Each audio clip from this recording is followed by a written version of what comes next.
Hello everyone, this is General Hand Grenade. Welcome to my war room in Prince George, British Columbia. Today's video is a German strategy video, and it's going to be for the beginning of the game. So this will start when the game starts because Germany is the first player, and it will run until World War II begins, which Germany is going to start. Now if you're an experienced player, what I'm going to do here is not really that much of a surprise to you. In fact, probably none of it is a surprise to you. I've played the game a number of times, both with Germany and without Germany, right? And so these things follow basically the same course. There's a bit of variation here and there. What I've tried to do here by writing this strategy down is to try to optimize it so that I can do it in the quickest manner possible. Like typically I find that people are not ready to take Paris until 1940. I'm going to try to do it in 1939, and I'm going to try to do it against as much opposition as I can, just to show that it can be done. And by what I mean when I say as much as opposition as I can is that we're going to spend all of the French money in France, and we're going to move the units that are not in France, we're going to move them there. So there's a militia in Syria, there's an infantry and coach in China, and there is Foreign Legion down in Africa. So we're going to move those up there too, just to show that it can be done. And then we'll talk about it later, but you can extrapolate that if they're not doing that, if France is not taking that tact where they're going to put as much stuff as they can into France, then it's going to be easier, and so you can start allocating some of your resources, maybe into another submarine or something, right? But what I basically want to do is to prove to myself and to build a strategy around being able to take Paris in 1939 against as tough of opposition as I can meet, as much resistance as there is. So let's get started and we'll talk about our goals. I have set 3 goals for myself in order for me to successfully do this strategy. So the first goal, the primary goal, is Paris. I want to take Paris. I want to make the French surrender. That is goal number 1. And goal number 2, let's just move over here a bit. I want to take Warsaw. I would like to, as the German player, I would like to sign the Molotov-Ribbentrop Pact with the Russians, and then the Russians can take these 2 territories here while I take the rest. And I would like to do that in 1939. And my last goal, it is to win the Spanish Civil War. So you need to take these 6 land zones in Spain to win the Spanish Civil War, and we'll talk about that in more detail later, why we want to do that and a bit about how we're going to do that. One thing we can't do is talk about specifics in taking Spain, because there are variables that we can't count on. How much are the Russians going to put in to the Republicans here, like how many units and what kind of units are they going to lend lease, and also the rolling. We don't know how the rolling is going to come out. So what we're going to do is develop our strategy to give ourselves the best chance of winning the Spanish Civil War, and we're going to ask our friends, the Italians here, to give us a hand in that. The Italians are going to be a part of this strategy, but we're not going to spend a whole lot of time. We're not going to move any Italian units. We're just going to basically talk about them a little bit and what we like them to do for us. Anyway, let's move on. The first thing I did when I was putting my strategy together was I counted up all the units that were going to be a part of this strategy. So there was the German units and the French units, obviously. I didn't spend too much time with the other units, although there were units that Germany was going to annex during this time that I've added. There was 9 infantry on the board to begin with, and so there was going to be 4 more added. So I just added up, like how many infantry were going to be there in the end when in July of 1939, how many artillery I was going to have.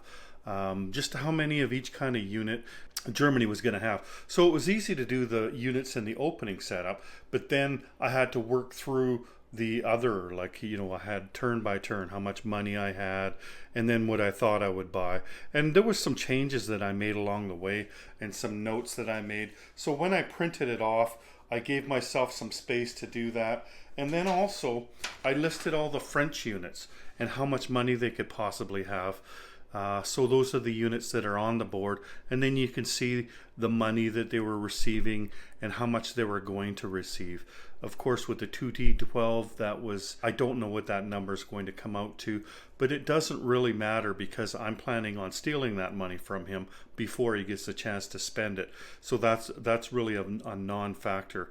But you can see there they're going to, besides the units on the board, they're going to have 37 IPP to spend. And that is including the money that they're going to get for actions that I take. When I take Austria, when I annex Austria, then that's money that they'll add. And I tried to remember everything, but I'm going to go over and check that again, because you got to remember there's also Italy, which aren't going to do anything, so that's not going to change anything. I'm not sure if I put the money, like I believe that France would get 1 IPP for China, for instance, if Japan attacked China, or if Japan attacked any neutral or minor power on that side of the board, then France would get 1 IPP. I don't believe I added that in there, but that's okay though. That's only 1 IPP. That's easy enough to figure out.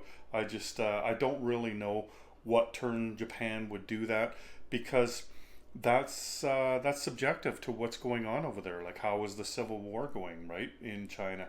Basically, that's all. But like the British aren't going to be able to affect that very much. Nobody's really going to affect what the Germans or the Japanese do in their pre-war era. They could pretty much do whatever they want. But the other thing I had to consider was the units that were on the build chart, right? Because Germany are going to get these units. France is going to get this submarine. But that's probably it. Like, they'd be crazy to try to develop their battleship and their light cruiser, because they don't know who's going to get those units, right?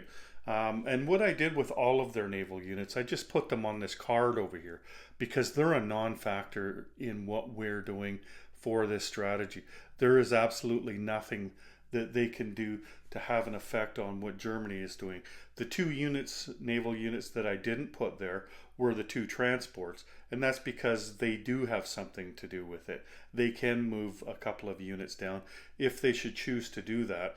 And so I left those on the board, but put these on the card because, like I said, they're not going to have any effect. And then I listed the UK, what they're going to do, like what's going to happen with them if I annex this, the nations that I'm annexing, and the same with the United States. Like, what are the possible penalties that they're going to incur, right? And so I listed all of that stuff. I did as much information as I could at my computer as I came up with the idea, right? It's not a new idea. Like I said, an experienced player would recognize a German pre-war strategy involves going down and kicking Paris in the nuts, right? What I'm doing is, what's the best way to do that, right? Like, what kind of shoes to wear, things like that. So that's what I've done here. And then when I was done with the idea and writing down and checking out all the rules and everything, then I came in here to the war room and I started moving pieces around. Like, I set them all up and I started moving them around, and it's easier once you see them, right? Once you see the pieces on the board, it's kind of easier to see, that maybe this isn't a better way to go. Maybe I should have this kind of a unit instead. Maybe I should put them here, things like that. And so that's when I started to revise things, and also find mistakes that I had made. Like, I had originally written down 1d6 for the French as a penalty when it should have been 2d12. Things like that I caught myself as time went by. Like, I was looking, there was something for 1d6, but it was the wrong thing. I wrote down the wrong one. Both of them were there, but one of them was for what I needed and one of them wasn't, right? So, just making sure that I ran it properly. That's how I got to where I am now. And then let's get to each individual turn next. All right, so let's get started now. First thing I want to talk about is technology. So what I did, the very first thing I did was I wrote out technology in the book. That wasn't the first thing that I worked on. I actually worked on the rest of my strategy and everything. And because the technology is not going to be something that you can use for your strategy, or for this strategy, I mean, because this strategy is for pre-war. This strategy ends when the war begins. And at that point, you're only going to be at most stage 2 in any technology, right? Why would you do it? Well, because I know where I want to be when the war begins. And so I need to start developing now to get them up to that stage 2. Which ones do I want at stage 2? So that they can get developed first, knowing where I want to go from here. Now, this is actually the last thing that I'm doing for this video, is making this segment last, because I wanted to show you how it played out. And so this is what happened, right? You can take a quick look. You can zoom in if you want. I'm not going to go over it because I already tried filming this and it took half an hour just to do the technology segment. So we're going to go a little quicker this time. Anyway, it was easy for me to do this because I picked the top 4 that I wanted. Then I picked the bottom 4 that I wanted, and I set them aside. And so then it just became me debating with myself what to do with the ones in the middle. And those are interchangeable anyway, right? Because I know once I get to that far in developing technology, I can see where the game's going, right? I can see what the Americans are doing, how close they are to getting to war. I can see what the British are doing. I can see how well Japan and Italy are doing, what's going on in Africa, all that stuff, right? I'll have a better idea then, but I know for sure what I want to begin with. And there's a reason why. So I'm going to start off with wartime economy. And that, to me, that one's just obvious for Germany, right? Like, I'll take that. I want it raining bitches and Benjamins on Berlin all day long. So give me the money. There's not much more to be said about that other than think about that. Like, I always thought, okay, that's the best for everybody, but really, is it? Like, the Americans can't use that one first, right? They can't use it until they go to war. Maybe not Italy either, unless you're planning on going to war with Italy, like by 1941. Then that might not be the best one to start developing. So think about, though, just probably those 2 nations, though. Other than that, it'd be great. The next one is improved construction. Now, this one, you might wonder, why would you do that second? Well, think about it. Like, this is where I am in 1939, right? By the time, say, 2-3 turns from now, I'm going to be here. I've got a forward minor factory here, one here. I've got one back here in Paris, and like, I need to get my units to the front quick, right? So I can be able to, you can't upgrade those factories. You can only use minor factories. So I can put 2 units here, 2 units here, 2 units down in Paris. So because then I can defend down there better. I need to defend France for the rest of the game, right? So I can react quicker that way. And then I've got my rail capacity to move 4 more units forward. Plus I've got these 2 factories here that I'm putting down fast movers on, right? Like units that can go 2 spaces. So they're making it up. I can load up the border every single turn if I have improved construction. And I want that by the time I go to war with Russia. I want improved construction. That's why I'm going for it first. The next one is advanced submarines. And the reason I want them quickly is because I like taking money off the British. I think it works really well in any strategy. And advanced submarines are hard to kill. They're much harder to kill than regular submarines. But the thing is, you can only do it early in the game. You can only do it for the first half, maybe 3/4 of the game. Then when the Americans get in it, there's too many Allied ships in the water in the Atlantic, and your days of the happy time is over. You might have a sub roaming around out in the Indian Ocean or something if you're lucky. So I want that one pretty early, right? The next one is advanced mechanized. Now that one might be the best unit that you can get. The only reason the other one I ranked higher is because that one I need early, right? Advanced mechs are great because they pair 2 to 1 with a tank.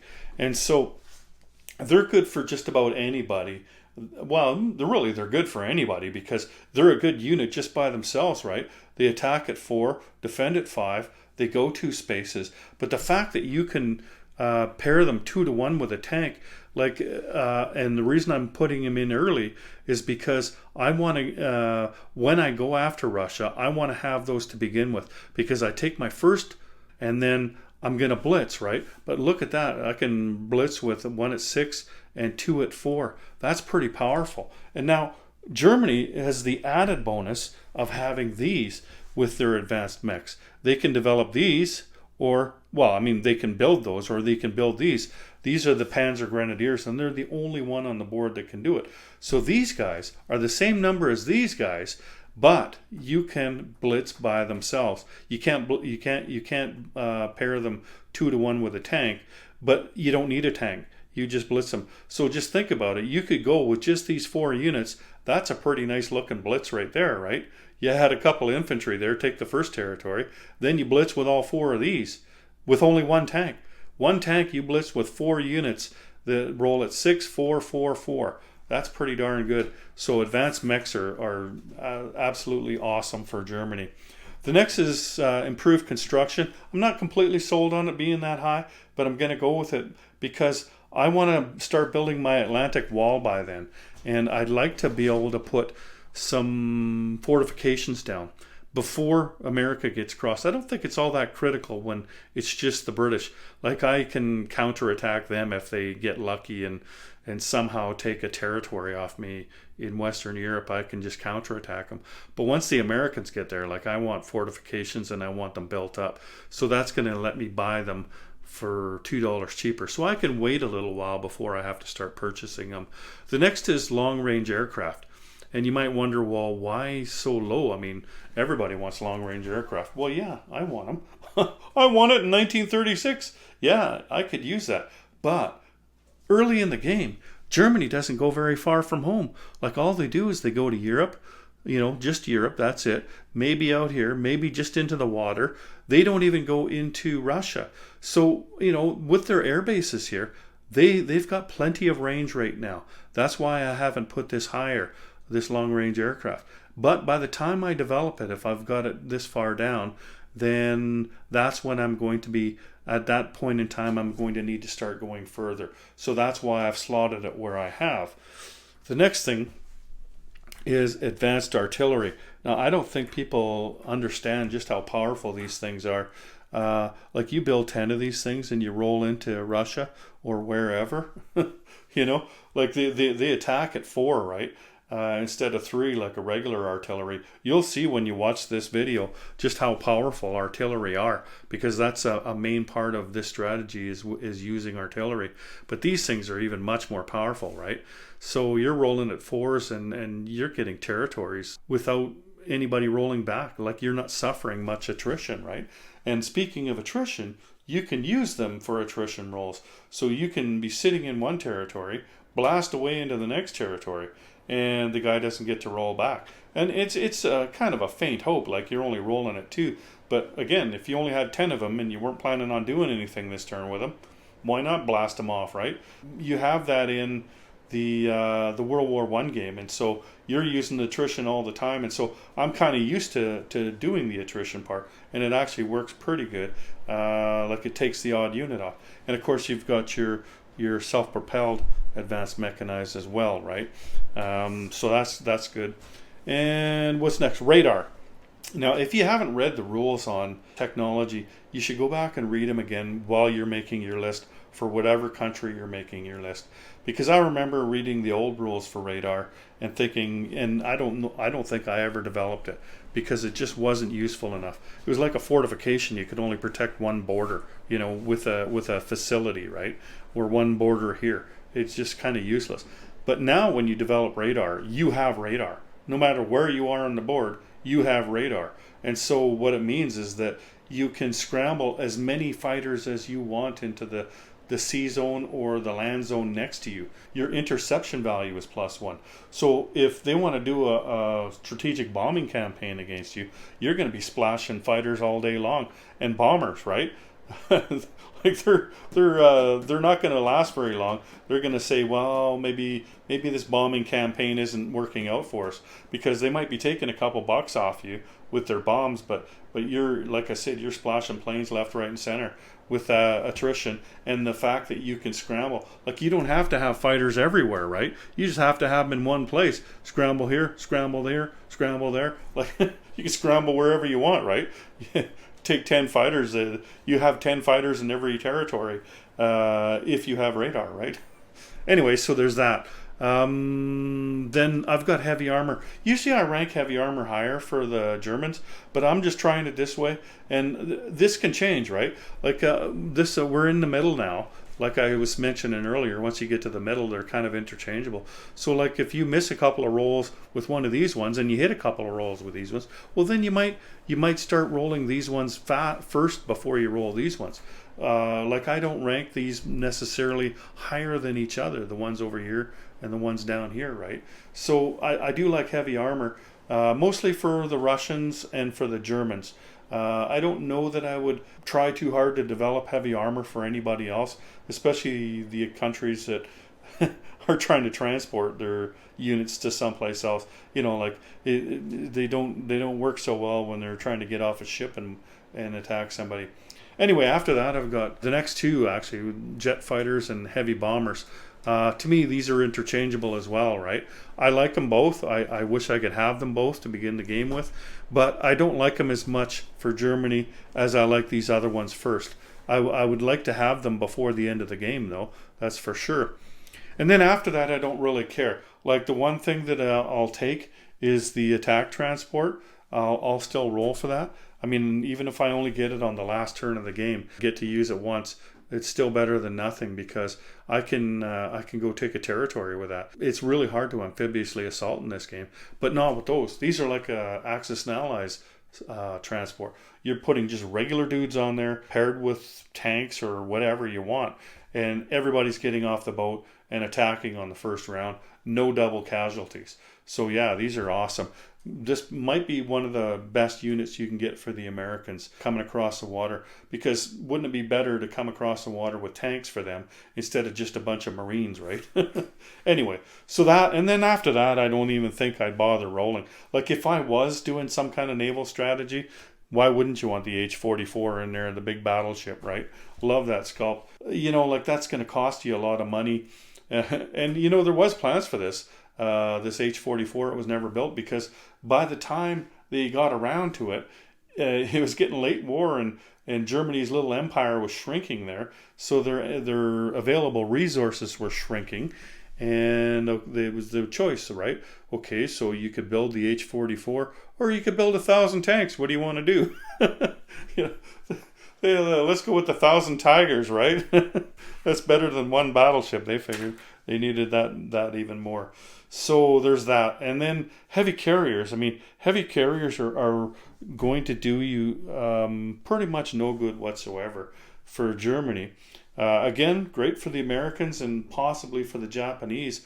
But for the Americans, for the Germans, they're only good if you're going across an ocean.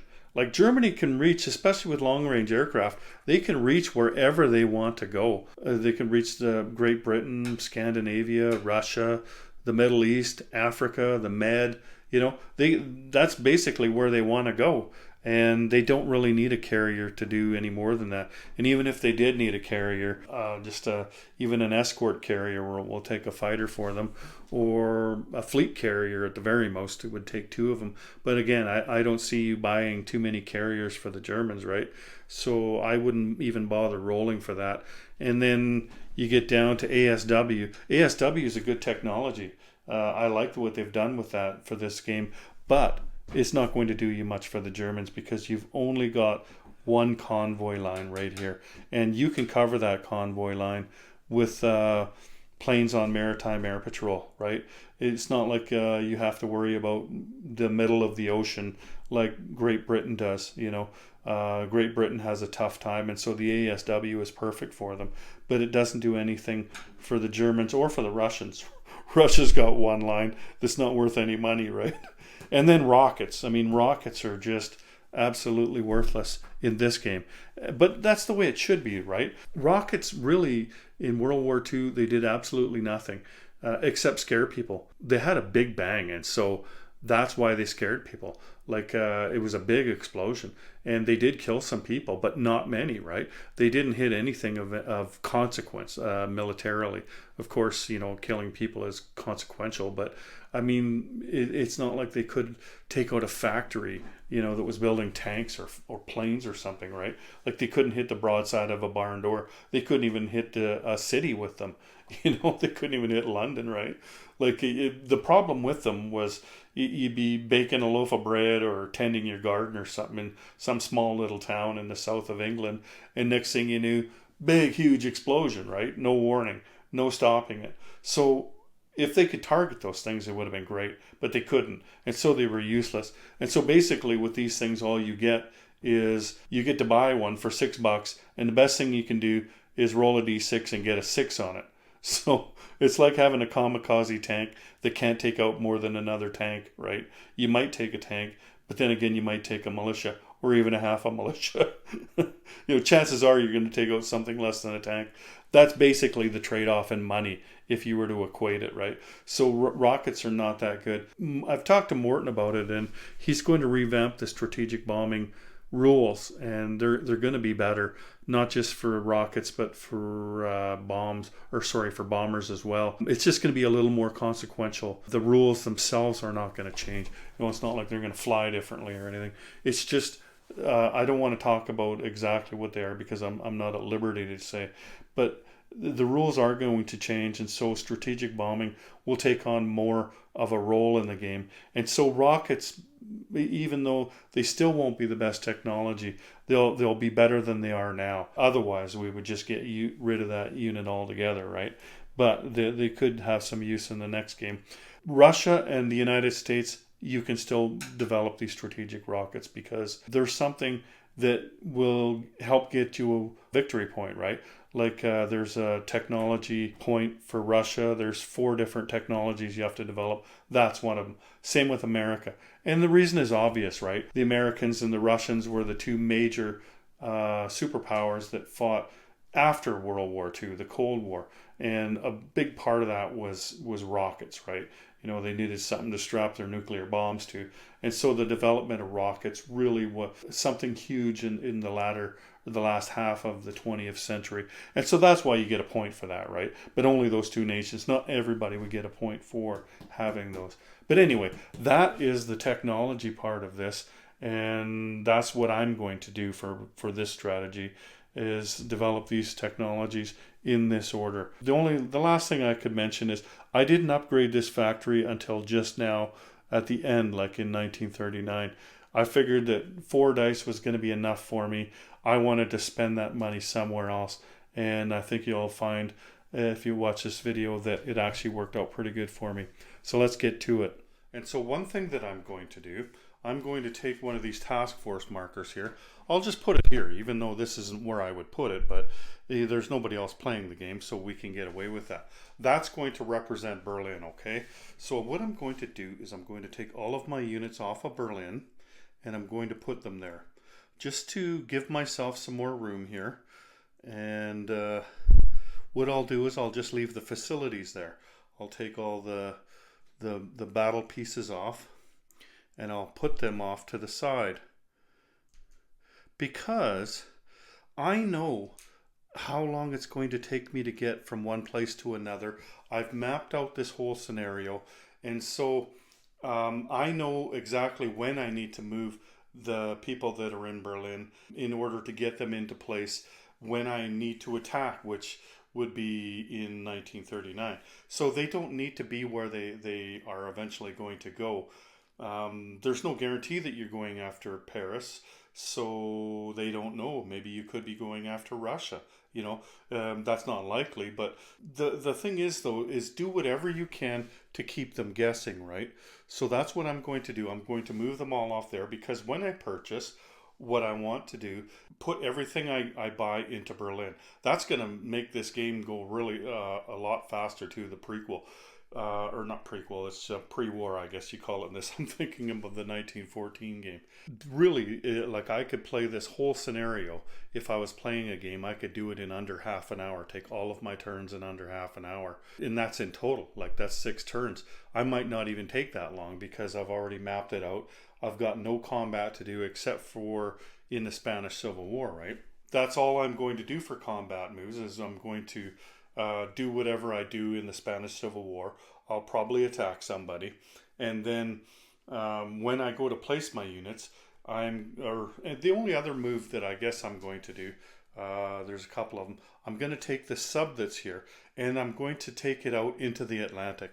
Now, it doesn't matter where you put it. I'll show you in a couple of minutes after we get a few subs out there what I want you to do with them, or what I'm going to do with them. You can do whatever you want with them. So I'm going to do that, and then the only other move I'm going to do is I'm going to take the infantry from Bavaria and I'm going to move him to Austria. So that means I'm going to take this guy off and I'm going to put a chip on Austria. So I'm going to move them there. And where's my dude? Right there. And then of course I'm going to put my marker on there for the Germans. Where is it? Right there. And that is all of my moves. Just putting those guys on. And then I'm going to place my units. Nobody can attack me. So what I've purchased a submarine. Purchased an artillery. And also remember there's those units that are on the build queue. Let me just go grab those. And I'm going to place them. There's a destroyer I'll place in the Baltic Sea, and there's another sub. I'll place him out here, okay, in Sea Zone 13. This marker here will go on Berlin because that shows where the task marker is, okay. Then also there's the Spanish Civil War guy. Now what I'm going to do with the Spanish Civil War is I'm basically going to purchase either a mountain infantry or an artillery. And, you know, like those are interchangeable as far as I'm concerned. I think probably on the first turn, what's going to happen is I'm going to purchase a mountain infantry because when the Spanish Civil War begins, actually, let's just go down there and take a look at it, okay? Okay, so here's Spain. Now, one thing that we're going to want to make sure that we do is we're going to want to make sure that we keep a major port open of any kind. Like that's any of these blue ports here. We're going to want to make sure that we have one of those because we want to lend lease more than 3 IPPs worth of stuff there. If all that we have open is a minor port like this one, then all we can do is lend lease an infantry or a militia. There's no way to lend lease any more than that. Now, I would like to lend lease a fighter to them on the first turn, and in fact that's what I'm going to do with the Italians. Is I'm going to lend lease a fighter, probably. Like if there's some contest over Abyssinia, the Abyssinians are fighting back instead of just rolling over, then I will probably only lend lease, again, either a mountain infantry or an artillery on the first round because the Italians are going to need to fight in Abyssinia. But what I would like to do, if that's not going to happen, is I would like to lend lease a fighter for them. And I would have liked to have done that with the Germans as well. But the Germans, because they want to accomplish this by 1939, they're going to have to be frugal. If you remember in a previous video, my friend Morton, who developed the rules for version 3 of this game, one of the things that he says that's really, really poignant is the Germans and the Japanese can do anything they want, but they can't do everything they want. So they have to pick what they want to do, right? Like they can't take France, Spain, Russia, you know, they got to pick 2 out of 3 kind of thing. Or, you know, like they can't put 100 subs in the Atlantic. They could, but then they can't take Paris, you know what I mean? Like you have to make a choice. You can do anything you want and nobody can stop you. You're just too powerful, but you can't do everything you want. And so that's really important to know, right? I'd like to put more into the Spanish Civil War, and I will as soon as I can. And I hope that I can hang around. So probably what I'm going to do, my first move is I'm going to move over here and I'm going to attack this territory. I don't want to take the city on yet because remember the city here is +1 for the infantry class units, and plus it's a mountain city, so my guys are going to be -1, and I just don't want to do that. I'll probably take the easy guy first, and then there's a couple of units down in Africa that I'm going to non-combat move up here. The fighter's going to have to fly back. These guys will be here, right? And then I can lend-lease my mountain infantry over here. So that should be good enough defense. I've got a mountain infantry and artillery and a fighter, right? That should be good enough defense. And then the Italians are going to lend-lease a fighter, hopefully, and then maybe they'll only be able to do the mountain infantry or the artillery. We'll see, right? Anyway, that's Spain. You can't really map it all out because we don't know what's going to happen in Spain. Of course, you're going to have to remember to do your recruitment roll. So it's nice to get as many territories as you can, because the recruitment roll is that number that you have to roll, right? I do put a lot of emphasis on Spain though, because especially for the Axis, because the Axis get 2 points for winning the Spanish Civil War. And that could be the difference between winning and losing the game. And unlike the Comintern, their points are already in the bank, right? As long as Rome is in the hands of the Italians and Berlin is in the hands of the Germans, they get to count those points. The only way they wouldn't count those points would be like the Italians couldn't count their point if they'd lost Rome at the end of the game, right? So those points are already counted, whereas the Republicans, they can win the Spanish Civil War, and their points are tentative, right? If the Republicans were to lose Spain later in the game, then those points would just go away. That's just the way the Spanish Civil War works. So now we've got this far. Now, when I was doing this, one of the things that I did in my computer room as I was mapping it out, I was thinking about putting a fighter in on the first round for the nationalists for Spain. And so I miscalculated on my money. And it wasn't until I was in here and I was halfway through running this scenario that I looked back and I realized I didn't spend all my money on the first round. There's still $6 that I haven't spent. I thought, you know what, I'm just going to hang on to that $6 till the end, and I'm going to see what happens in Paris, right? And so that's what I'm going to do. It turned out so well that I'm going to do that on the first round. I'm going to save myself 6 IPP. So this is my first round marker here. And what I'm going to do is I've saved that 6 IPP. I've gone up 2 IPP. So I got $22 there for that. There we go. And so there I go. I've got 28 IPP. And I'm not even going to spend that $6 on the next round or the next round. I'm going to hang on to that as long as possible. And then I'm going to spend it. Like, there's a lot of things I could do with $6. When I go to attack, I can use that for another tank, right? Or I could use that for a sub. Or I could, like I've mapped out Spain to do a mountain infantry or an artillery. I could always throw that $6 in there and buy a fighter in Spain instead. So I'm just going to hang on to it until I need it, right? But I will spend it by the time this war begins. I will spend it and use it. I just, by accident, I discovered that it's actually a pretty good idea to hang on to it until I find out where my greatest need is. So that's what I'm going to do. I'm going to collect that money and I'm going to place my stuff, as I said, in Berlin. And hopefully my rolls came out right. We don't know my technology rolls. This turn went really quick because I already knew which technologies I was rolling for. Anyway, I guess the second round is up next.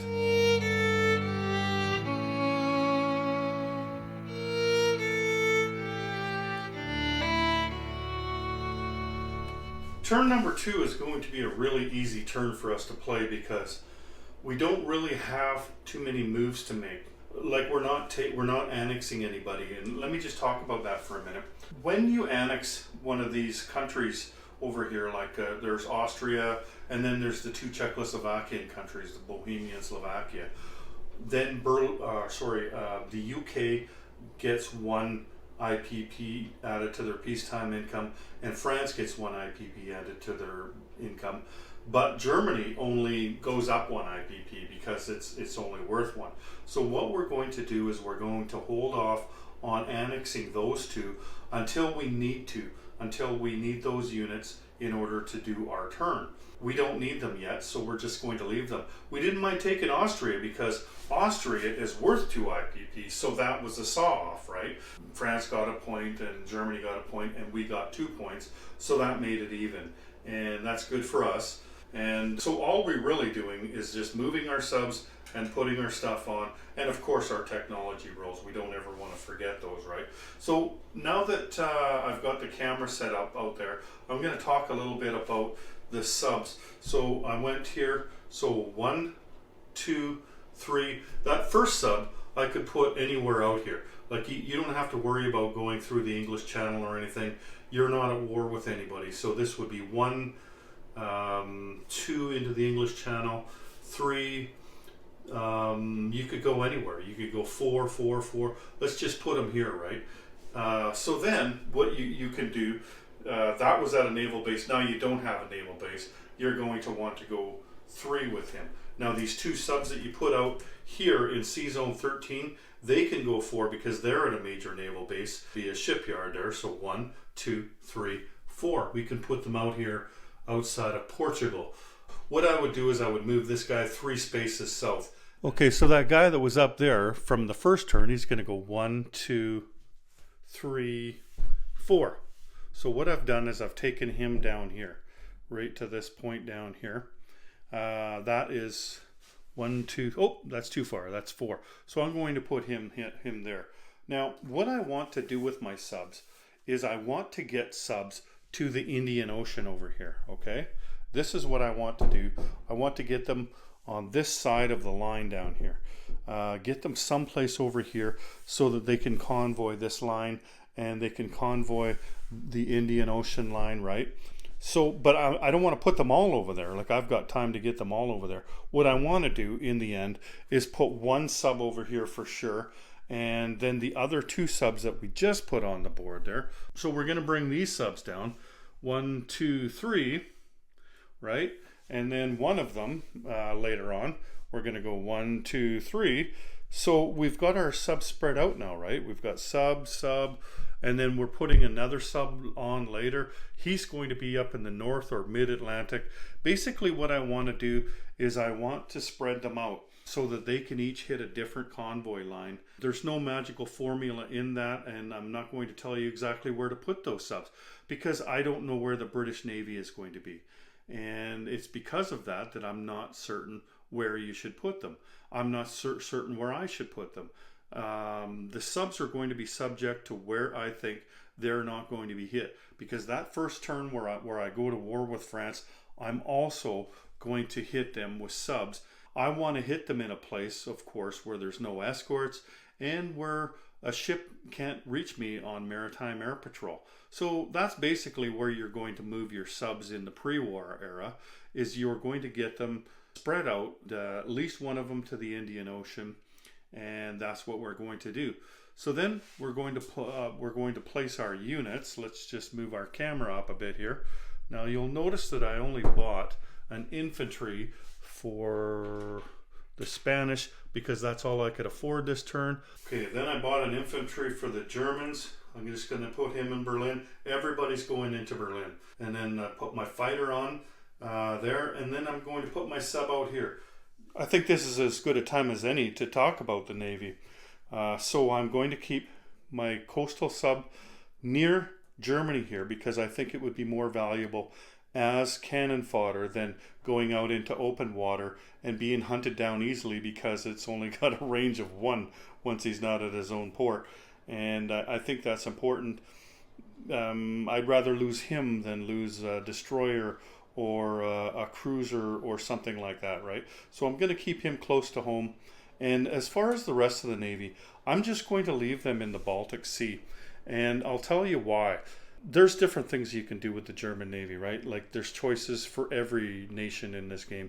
I want to hold on to my Baltic Navy because that opens up the possibilities up here in the Baltics, right? Like that opens up Sweden, Norway, Finland to me. If I have no Navy, I have no option of doing that. And that leaves the Scandinavian countries, that leaves them wide open to the Russians because there's nothing I can do to stop them. I need a navy in order to, if for nothing else, keep the Russians out of there, but I'd like to get in there myself, right? I'd like to maybe take Sweden before Sweden gets too many units. Even though Sweden would go to me if Russia attacked a neutral Norway, I'm not expecting him to do that. I'm thinking that he probably knows the rules well enough, and he's not going to attack the Norwegians unless he also has a plan for Spain at the same time to somehow neuter them. It might be a good idea to go up there and take Sweden. Even though you're getting 3 IPP for them, you could get 6 IPP for them by taking the territories and getting the bonus. It would mean that you'd have to expend some units, of course, because you'd have to take their ships out here, and you'd have to take their units out. But if you did it early enough in the game, then they'll have less ships and less units, and that gives you a presence up here. It also gives you a factory up here, and you could take Scandinavia. But the other thing the Baltic Navy does for you is that it has threat projection. So the British have to watch what they're doing out here, right? They can't just, I'm not going to bother putting any units on there because Germany has no transports. There's no way they can get over here. There's no way they can attack me. It's not a big deal. I'll just put all of my units in the Med, in Africa, anywhere other than the home country, because nothing bad's going to happen in my home country. So I want them to worry about their home country. I want them to spend money in their home country.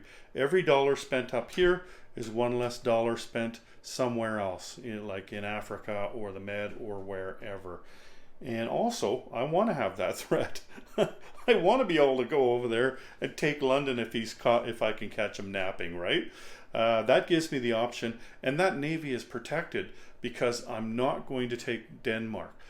I've made a video about this. You might want to go back and watch it. I think it's called Danish Bacon or something like that. For the Allies to get in here, they would have to take Denmark, which is going to cost them 10 IPP. And if the Americans aren't at war yet, then they'll also have to pay a penalty, -8 for the Americans in order to attack that neutral country. And so that's 18 IPP. That's like me putting 6 German infantry down here, and there's just no way for them to get into the Baltics. And so that's why I want to keep my navy in the Baltics. The only faction that I have to worry about is the Russians, and they're of course going to be in here if they decide to keep their navy in here. They can also leave the Baltics, but that's up to them. We don't know what they're going to do, right? We're going to collect 22 IPPs, and we're going to keep our 6 unless, of course, we've decided that we found a way to spend it. At this point, we're going to know if France is going to bolster France or if they're going to spread their units around the world. At least we'll probably know, right? Like, we're not going to know for sure because they can always change their mind at this point. But if they started spending units down in Abyssinia, then, that's less units they have to do their home country in. Then we can start thinking about spending that 6 IPPs. We may need it, though, if they decide to put every single unit they have in France. Let's just take a look at the summary of this turn and move on to the third turn.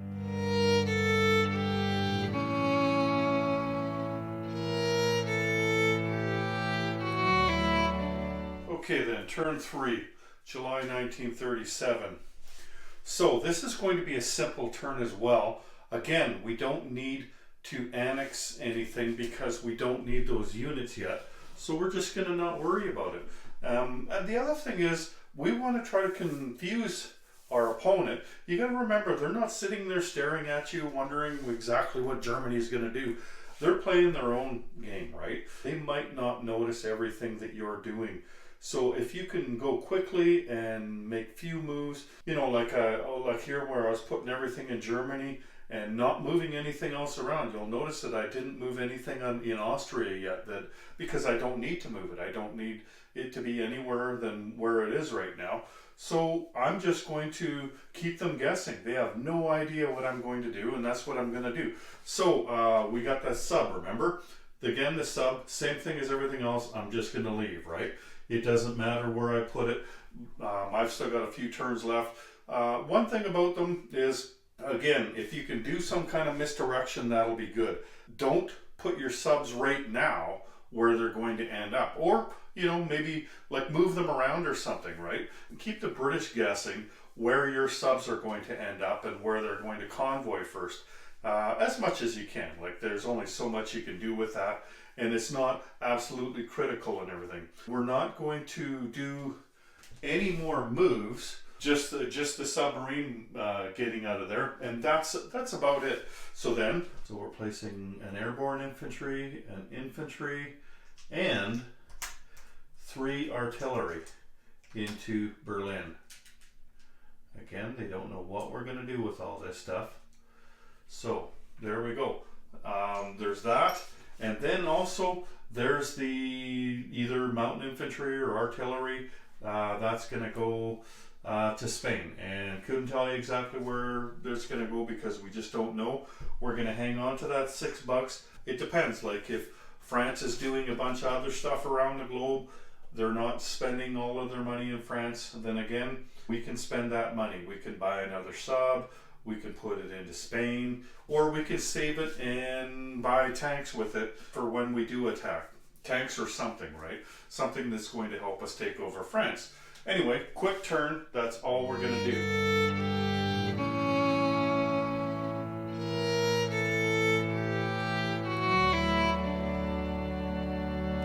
January of 1938. This is turn 4. And one thing I just forgot to mention, but it's, you know, not that critical, is that we collected 22 IPP last time into January. Now this turn is going to be a little bit more. Again, shifting our subs around possibly. Depends, right? Like, we've got them all out of here. I wish I had 6. I wish I had 8. But that's how many I'm going to go with, because my focus is going to be to take over Paris. So then the other thing I'm going to do, I am going to take the cavalry and the light artillery, and I'm going to go to Bohemia, and I'm going to annex Bohemia. And we put this down. And the last thing is we can change our factory. So Bohemia is ours.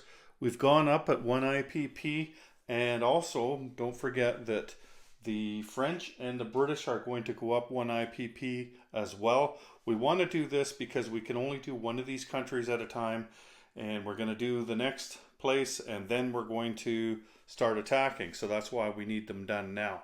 We're going to place our units. So we bought 1 infantry this time. So we'll put 1 more infantry under a chip. We bought 4 artillery. Notice how we're going heavy on the artillery. Let's grab a red chip there, make it easy for us to see. There we go. So that's 4 artillery going down. And we're lend-leasing the 1 infantry, or sorry, mountain infantry or artillery, whatever's going to help us more, into Spain. And we've still got that 6 IPP again. If we want to spend it this time, you know, that's good. If we don't need to, then we won't spend it this turn. This time we get to collect 23 IPP, and we've got our 6 IPP. And again, everything's in Berlin. Keep them guessing. Don't let them know what direction we're going.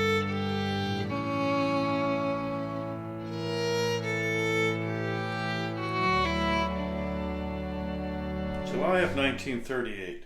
This is when things are going to start being set in motion, because we need to set up in order to start doing our attacks in another turn from now. So our attacks are going to start in January of 1939. We have to get things in place for that.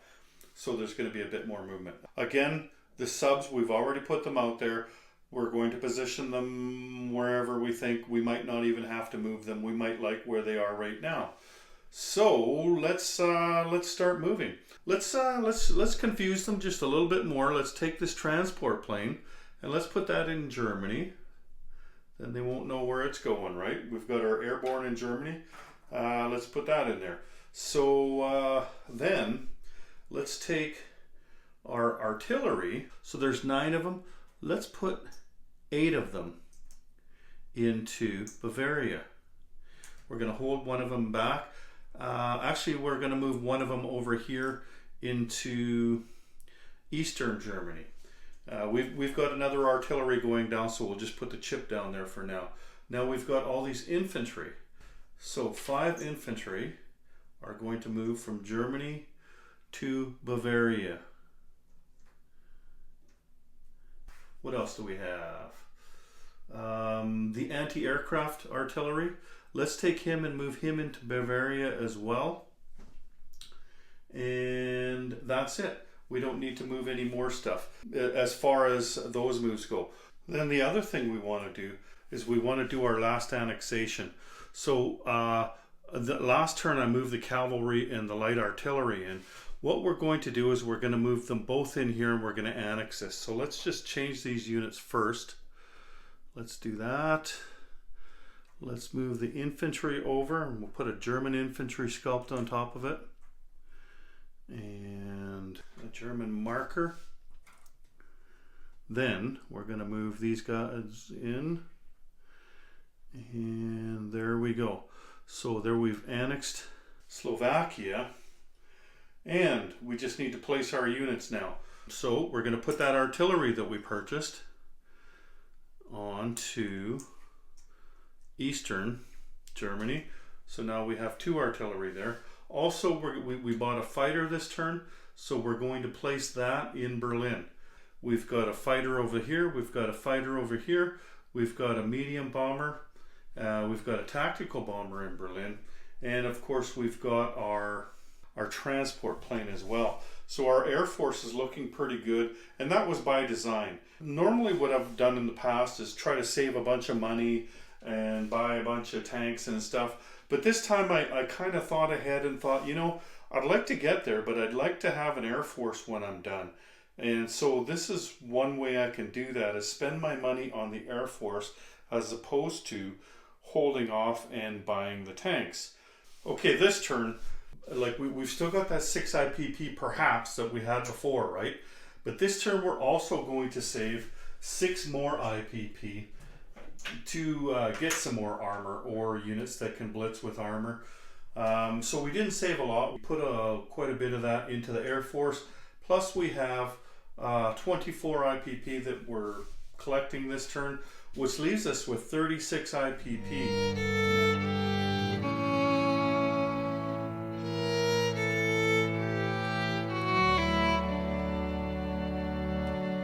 All right, we've reached the 6th turn, and it's January of 1939. We finally just moved our pieces, but let's put ourselves in the French player's mindset for a minute. Whoever's playing the Allies or the French, if there's a lot of people. So you take a look at this. Now, we haven't done anything with the French yet. Bear in mind there would have a lot more pieces on the board. I don't know what they've done. Maybe they've put their pieces in Africa. It doesn't really matter. We're going to get into that on the next turn when we talk about France's defense. What we want to look at right now is what France sees where we are. So we just moved our units down there. So we have got, what is that, 8 artillery, 5 infantry, and a mountain infantry right here. That's what we have on the border of the Maginot Line. Now, if I'm the French player, probably what I'm thinking is, okay, he hasn't bought any armor yet. He could have bought them already. He could have bought some on the last turn, but he didn't. He's going to start buying his tanks this turn. So when they're looking at that, they're thinking, he's not ready yet. He's going to be a few more turns. He probably moved his stuff over here because he's going this way. Like, you're really playing a guessing game with them right now. You know, there's a few different ways to get in there. You can go through the Maginot Line, you can go through Belgium, you could go through Switzerland, although most people don't do that, right? I don't know why. But anyway, those are the different routes you can take. He knows that you want to do some kind of misdirection. So he's thinking, well, if they're 2 turns away and he's putting his stuff right here, then he's probably going to go through Belgium, because he doesn't want me to know where he's going, and he's not going to go for 2 more turns. He's thinking that when I attack, I'm going to attack everything, right? Like, I'm going to do my double impulse. I'm going to attack, Maybe I'm going to blitz. Then my second impulse is going to come and I'm going to attack. And if I need to, I'm going to blitz again. I didn't do that yet. So he's got another couple of turns before that happens. That's what he's thinking, right? Or at least that's what we want him to think. And, you know, like he can say, well, he's going this way, but he could also, if he's not going to go for a couple more turns, he could move all his stuff over here and then attack Belgium next turn and do the whole blitzing thing through there, right? He just doesn't know what we're going to do. And to be perfectly honest with you, we can do that, right? What we've done so far, what we've set up so far, is nothing that we can't change. We can move our stuff around, and we can go through Belgium. We can go through the Maginot Line. We can go through Switzerland. We can do whatever we want, and that is going to inform us in what he does on this turn in July of 1938. For instance, if he puts a fortification on this border here, see, like the Maginot Line, it only goes on the border with Germany, in between Belgium and Switzerland. That's the Maginot Line right there. That's the only fortification that he has there, right there. But if he decides this turn, okay, he's put all his stuff here, so maybe he's going through Switzerland and he puts a fortification on this line, then we go into Switzerland, then he builds up that fortification because he knows that we can't blitz through Switzerland, and even more so, he knows that we don't have any medium armor. So we couldn't blitz even if we wanted to, right? So he thinks he's safe. He might put a fortification here. And if he does, then we're going to go over here and we're going to go through Belgium. But if he doesn't put a fortification on this line with Switzerland, that's where we're going to go. We're going to go to Switzerland, and then we're going to go through to Paris. Or surround Paris. We'll talk about that in a turn from now. But what we really want to do is make sure that he's not putting a fortification on there. And that's why I put everything back in Berlin. Like all the aircraft are back here, right? Did you notice something that I did earlier in the game? I mean, really, did you notice it? It happened quite a while ago. But you look here, I've only got 5 infantry, right? But take a closer look. Do you remember these guys, Austria? Those guys haven't moved the whole game. I purposely did not move them the whole game. I wanted the French player to forget about those guys. And also, I didn't arrange them so that those infantry were over here. I arranged them so that they were over there. Look how close they are to these guys. And this thing is here in between. Those guys look like they're going this way. You wouldn't believe how many times that works for me. In the last 30, 35 years that I've been playing war games. You put your guys on the border of here, they think they're going this way. I don't know why they do that, but they think so. I mean, some of them, if you got a tiny little territory, then it doesn't matter which way the guys are facing. I do the same thing with ships. I'll put them closer to one end of the sea zone, faced in one direction, so the guy's thinking that direction, and then I'll go the opposite way. And that doesn't fool everybody, and it doesn't fool everybody all of the time. But sometimes it does fool people, and that's why I did not say anything, I did not move anything, I didn't touch anything, because these guys are adjacent to Switzerland. And it's hard to notice that because there's just this tiny little strip over here, right? Like you think this is Austria. Well, it is, but this is also Austria, and it goes right through to Switzerland. And so that's why I put the guys way over here, so that he's not thinking about Switzerland. He's thinking these guys are over there, or maybe General Hand Grenade is just, he forgot about those guys and he just didn't move them. I'll tell you, if I've got a partner, somebody's playing the Japanese player, and he says out loud, "Hey, are you going to do anything with those dudes in Austria?" I'm going to be pissed off. I don't want you to say anything. I don't want you to draw any attention to these guys, because it's time to set up our attack against Switzerland. So what we're going to do, here, let's just move this up here so we can see this better. We're going to set up another one of these cards here. We're going to take the 3 dudes that are in Austria. We're going to take the 5 dudes that are in Bavaria. We're going to take the mountain infantry. We're going to take the anti-aircraft gun, even though it can't attack anything this turn, we want him to eventually attack these planes in Paris. So we're going to have to take him with us now. We're going to take all those artillery. And you see, my plan in this game, in this scenario, was that I was going to attack with dudes and artillery instead of tanks. This is not going to be a blitzing type of attack. I'm going to take all of my planes from Berlin in there.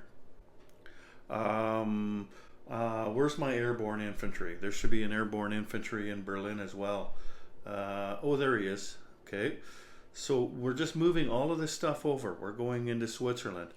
Everybody, student body, Switzerland. That's what we're doing. Everything, including the airborne. Everybody. Now, I've always kind of thought, like kind of discounted Switzerland. It wasn't a very historical, the Germans didn't go there, so that's one reason not to think about. The other thing is, there was a reason why they didn't. It's mountains. They've got a pretty decent army right here, right? So you're thinking, well, that's an extra move that you don't really need, right? And besides that, you're going to give the French and the British 2 D12. So is that a very good idea? It depends, what you're attacking him with. When you look at it here, I've got all these planes. I've got those 4 fighters. We might as well bring this fighter too. He's because he's not doing anything else this turn. He's going 1 into Austria, 2 into Switzerland. So I got 5 fighters. I've got a tactical bomber. I've got a medium bomber. I've got 8 artillery. And those artillery are going to get first strike, right? Now, I rolled this out 10 times just to see what would happen. I think it was 1.9 was the average of my artillery hits on Switzerland. So that's 2 dudes off, right? So that means he's only got 1 shot at me, 1 at 5. Let's take one of my infantry off, right? So we just take one of them off. And that's all I lost taking Switzerland. There's no doubt I'm going to take this guy in 1 round. I'm gonna pound him with my artillery. Then I'm gonna pair up my mountain infantry, my infantry, everybody with the artillery. So they're going to be kicked up to either 2 or 3. Then I've got all these planes. I'm just going to slaughter Switzerland. So I'm going to take that pretty easily into Switzerland. And we've just taken Switzerland. Let's put this on top. There we go. So now we just have to non-combat our aircraft out of there. So we're just going to put them all in Bavaria because there is an air base there. So all of our aircraft comes out. And we didn't lose any of them. And then we're going to put our stuff on. And all we bought was, it depends now how much, if you still had that 6 IPPs or not, right? So we've got 6 tanks. We are going to put 5 of them into Bavaria. There we go. And because that factory can only put 5 things. One of the things we could do is we could put him into Berlin, because then we can either hit Belgium or we can hit Poland. Either place in Poland we can hit with them. We could hit the Maginot line if we decided that that's the direction that we wanted to go. We can go to all of these different places, but I'll show you why we're not going to attack the Maginot line. So we spent all our money this time, and we've taken another $1, and so we are going to collect $25 this turn. And also, that's about it. This is the last turn we're going to have to reposition our subs to where we want. I didn't buy anything for Spain this time. It could be that fight is over by now, one way or another, right? We were hoping to win it by now. We are going heavily with Italy into Spain.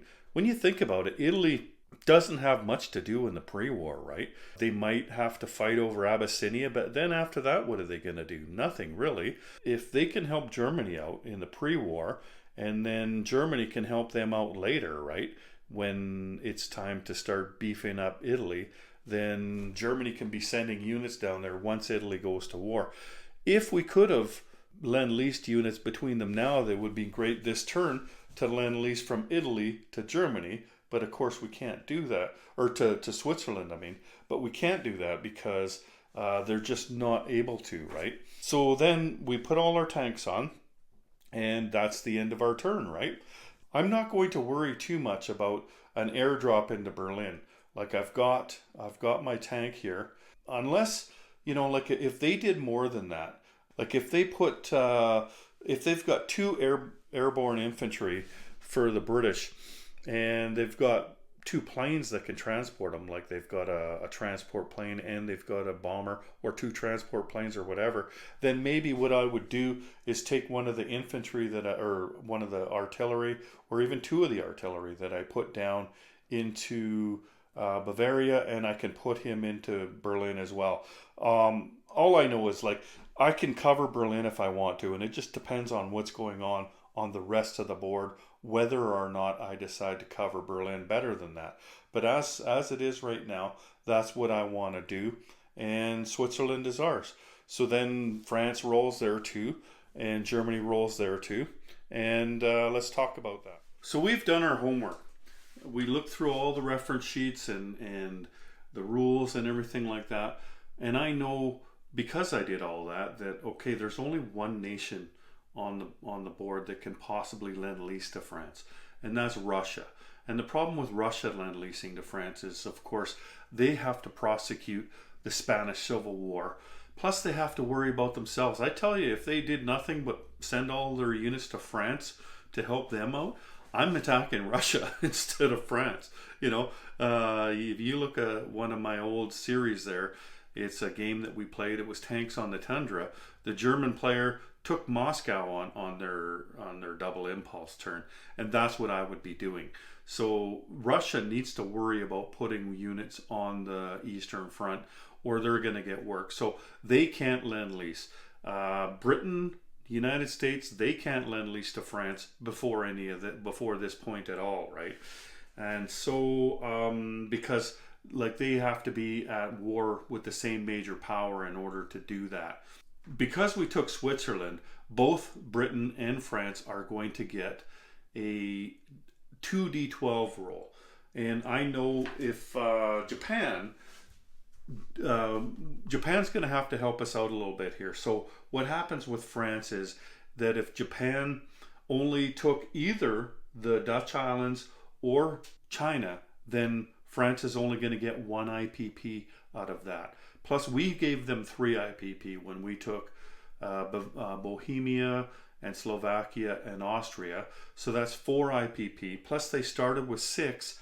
That means that they should be at 10 IPP right now. That's exactly where France should be. There's no reason to expect that they would be any different than that, because there's no other way in the game that they would have gotten those IPPs.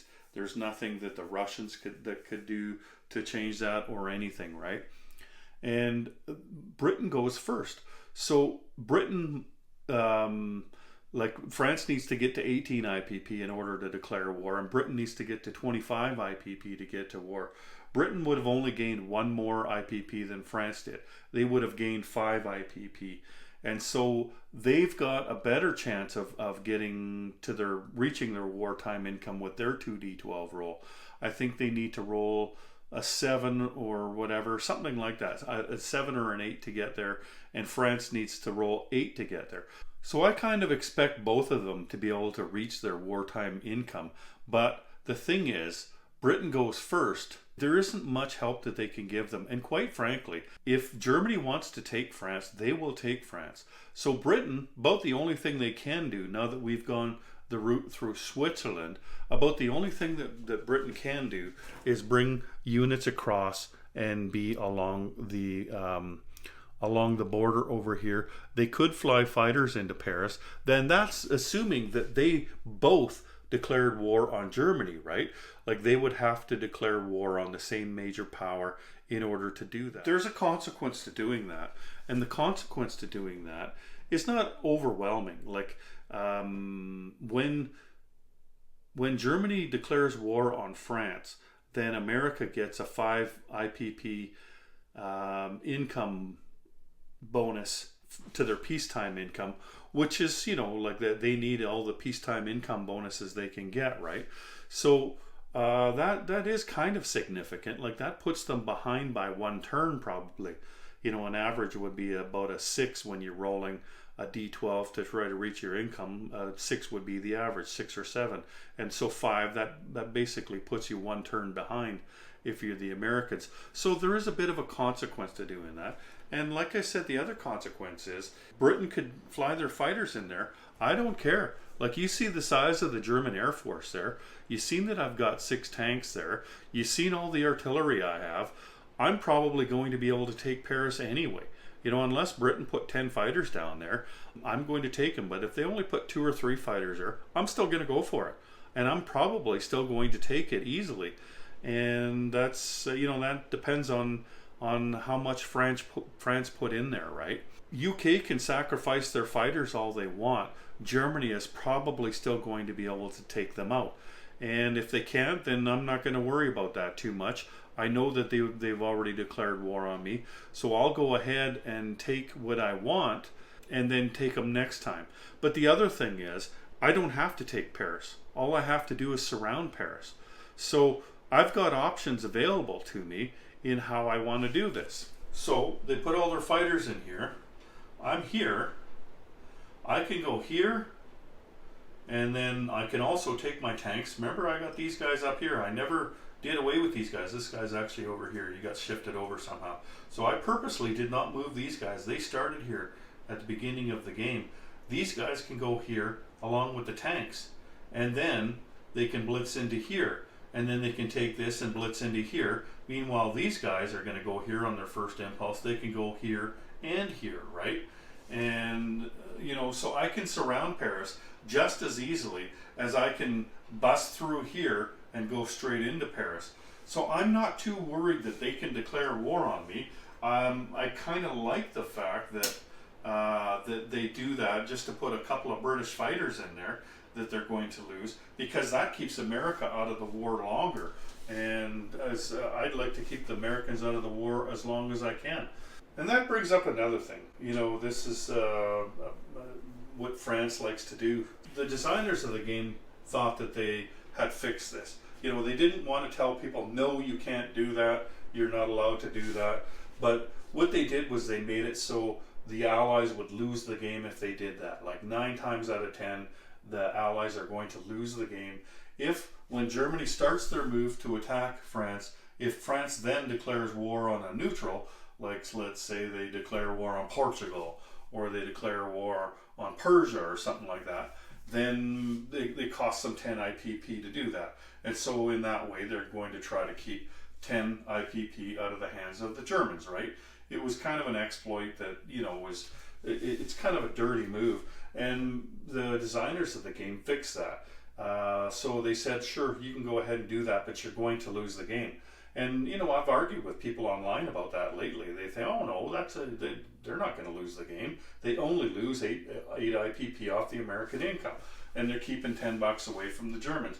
Well, for one thing, whatever territory they declared war on, Germany's going to get the income from that territory. So it's not exactly 10. It could be less than 10. And Germany's going to get the income for a number of turns. So that's, let's say they whittle that down to 5. But the other penalty for that, and this is the penalty they put in, was that the Americans are going to go -8 in their peacetime income. And that's debilitating. Like, that is at least 1 roll, maybe 2 rolls. Probably just 1 roll, but maybe 2, that the Americans are going to have to do extra in order to get to their wartime economy. Now, if you're the Allies, you need to get the Americans in the war as soon as possible. And I tell you, if you're playing against me, I'm the Axis, and you do that move, then I'm just going to be rubbing my hands together like, thank you. You just volunteered to lose the game. And if I'm playing the Americans, and say you're playing the British and the French and you do that, first of all, I'm going to ask you not to be when you say that you want to do it. I'm going to say, please don't do that. Please don't waste my entire weekend. I showed up here, you know, I took a day off work because it usually takes us 3 days to play the game.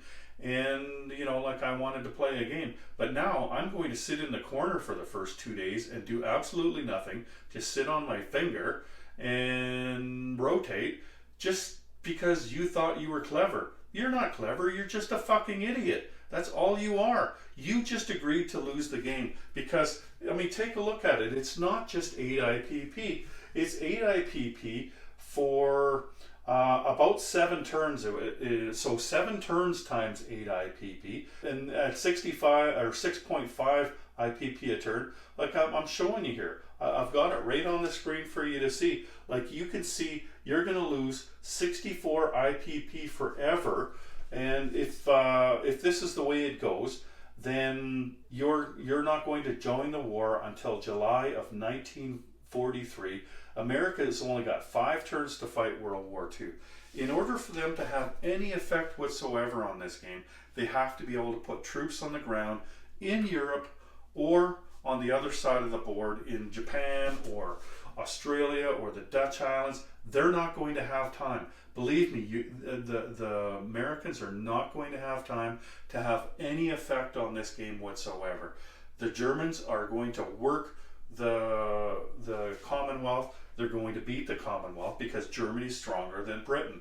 France is going to be no factor after I dispatch of them here. I'm going to talk with the Russian players, say, hey, listen, we've already beaten one of the players in this game. We just need to work together a little bit. We're not on the same side, and we're eventually going to fight, but let's work together for a little while to make sure these guys stay down. I'm not going to do a damn thing to provoke the Americans. I'm going to make sure that the Japanese, all they've done is maybe place 3 capital ships. They've maybe declared war on China or on the Dutch islands, and that's it. That's all I'm going to do, one or the other. And America is going to stay out of the war for the longest time.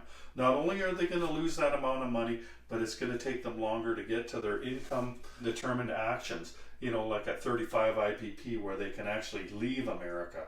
Before that, they have to stay inside of America and do nothing, basically. They can't even move their ships up and down the coast. So they're going to be a non-factor until very late in this game when there's absolutely nothing left for them to do. If I'm playing the Americans and you're playing the French and whoever else, I will never ever play on your team again. I might not even play at the same table as you again because you thought you were clever when all you were was a dick. You didn't give a shit about the people on your team. You just thought, hey, everybody's going to think I'm smart. They don't. They just think you're an asshole because you're trying to break the game. If I was you and you're out there, I would change the rule on that. Just make a house rule saying France isn't allowed to do that. You know, rather than let somebody ruin everybody else's weekend, like waste their time, because this game is only balanced if all 3 teams are trying to win. If one team is not trying to win this game, then the balance is thrown off in this game. You know, like the balance between all of these nations, all of these factions are thrown off if one guy is not trying to win the game. If you're pulling crap like that, then you're not trying to win the game. You're just trying to show everybody at the table there how clever you are. And the answer is no, you're not. You're just an idiot. Thanks for destroying our weekend. Thanks a lot, buddy. Anyway, let's move on. It's January of 1939, and let's take a close look at France here, okay? So we can just examine. And it's pretty easy. Like, France is for the most part open. Like, there's some mountains over here. There's the Maginot Line that's right here.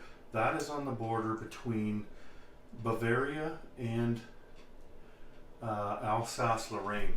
And then over here, on the border of Picardy into Paris there's a river that you would have to cross if you were coming this way.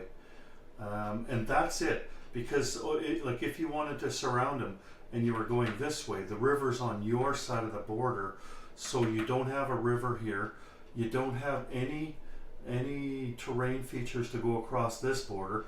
We're not using this mountain border here. So the only terrain features whatsoever that we have to consider is the river between Picardy and Paris, and the Maginot Line, and the city itself. Because remember, the city is for all intents and purposes a terrain feature.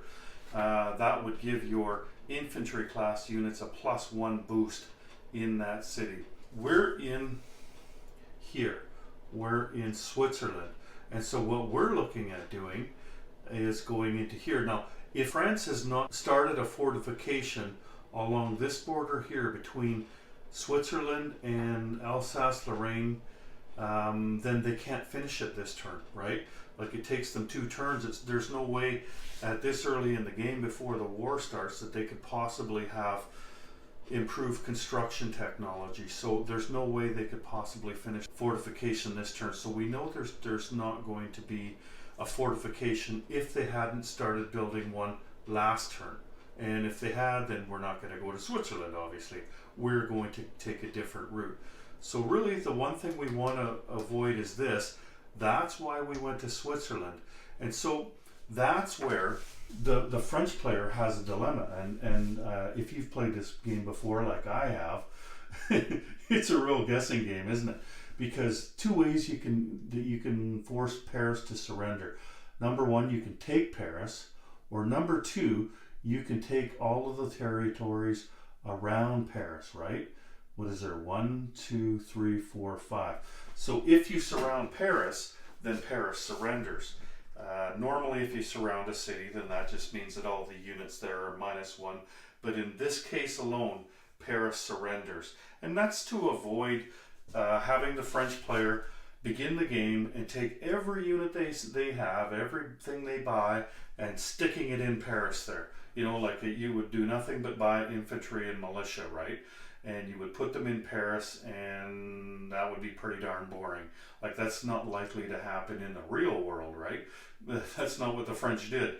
That's why they do that. Now, what I would like to do is I would like to go from Switzerland. I would like to take this spot here. There's going to be no terrain penalty. And then I would like to go into Paris. And there's no terrain at all except for the fact that it's a city. But no mountains, no rivers, no nothing like that. So we've got a clean shot from here to here now. Or if they decide to take off all of their units that are around Paris and put them into Paris and into here, because they know I've got to go 1, 2, then we're going to surround it. And that's pretty easy for us to do. If you look really closely here, there's a border here. So we can't go from Switzerland directly into here, but we can go from Switzerland into here on the first impulse. We can also take our tanks here and our artillery and our dudes and go into Belgium. And we don't have to do it on this turn coming up. Remember that, right? We can take another turn if we want. But anyway, like we can go to Belgium. And we wouldn't be able to blitz from there because our tanks are 2 spaces away. In fact, you know, it would probably be smarter for us just to put our tanks over here in the German turn. That's a good idea. Let's do that. Let's put our tanks over here, because now we have the option of blitzing at least these 5 tanks anyway. We also have this 1 tank in Berlin here. Here, let me just put it back on this card over here. So we have 1 tank in Berlin and we've got 5 tanks. Let's put them in Western. And so now we have the option of going here, blitzing here, going here, blitzing here. And these guys go here on the first impulse, and then they go here on the second impulse. So if they decide not to protect around there, if they leave them empty, then it's pretty easy for us to surround him, right? And so that's what we're going to do. It's up to him now. It's up to the French player to decide how they're going to do it. So let's take a look at what France has to work with. Okay, so this is what we're looking at now. This is everything that France has to begin the game with. Everything, including if you took the dude from Cochin, China. You know, there was the militia up here in Syria. There's the the Foreign Legion guy over in southern Algeria, like absolutely everything. And I'll tell you right now, I wouldn't do that if I was France, because if you take everything you have and you put it into France, then once France falls, and it will fall, then you've got nothing left, right? What are you going to fight the Vichy with? Of course, the Vichy isn't going to overwhelm you or anything, but I always like to plan for what happens after the fall of Paris. That's why I like to try to take Abyssinia. And so if I tried to do anything, or if the French player tried to do anything, then of course they're not going to have the maximum amount of stuff, which is what I've shown here. Like these are the units that they have on the board right now. And then this is how much money they're going to collect up to this point. And I had made a mistake when I calculated. I forgot about the Japanese taking something and adding +1 to the French. So I went back and I redid this whole thing today. I had started this video yesterday and I made everything up to this point. But then I went back and I wanted to make sure that I wasn't fudging it at all, because if I'm going to use this strategy in a game, I don't want to be overly optimistic, right? I want to be realistic. And that's what everybody needs to do when they're building a strategy. So I've got 49 IPP plus the units on the board. Now you've seen there was 5 territories there around Paris. They're going to have to divvy some of those up. Like even if they put all of the everything they have there into France, which again I wouldn't do, but somebody might, that's the maximum they could do. They would probably spend the rest on infantry and militia, because that's going to give them the best bang for their buck, right? Especially in the city.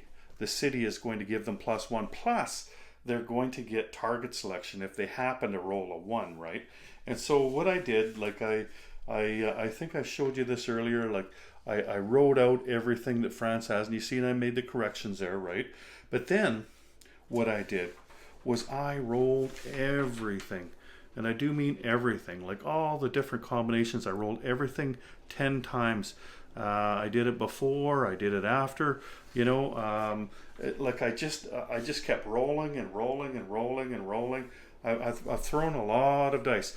And so I didn't just, you know, add up all these units and add up all these units and say, oh, and have a big fight. Like I tried a different combination of putting this many in Alsace-Lorraine and this many in the city, you know, and then changing that up a little bit, right?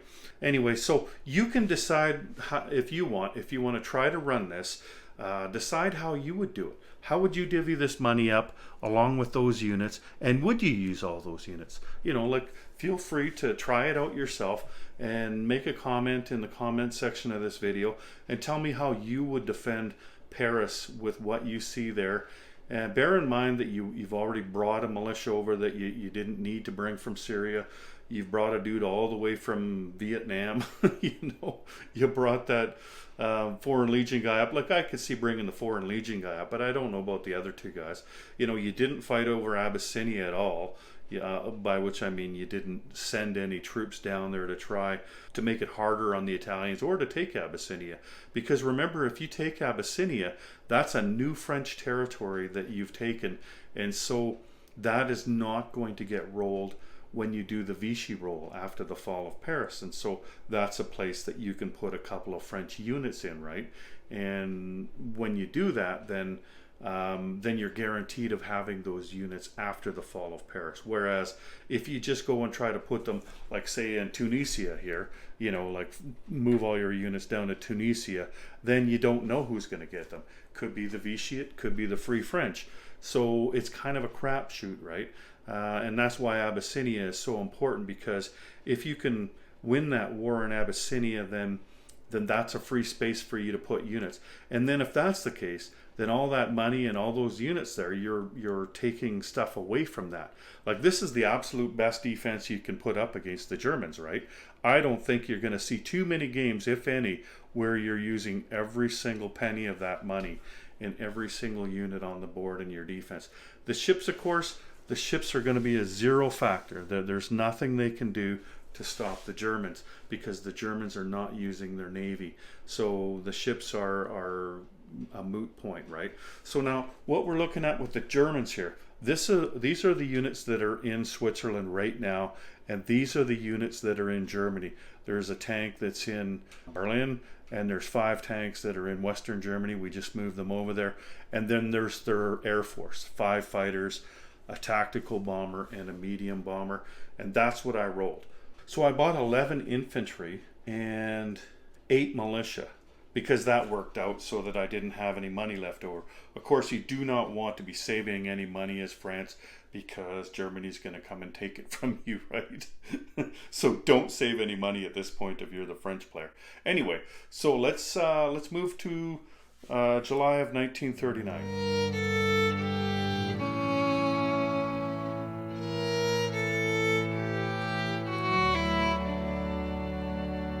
All right, then, it is July of 1939.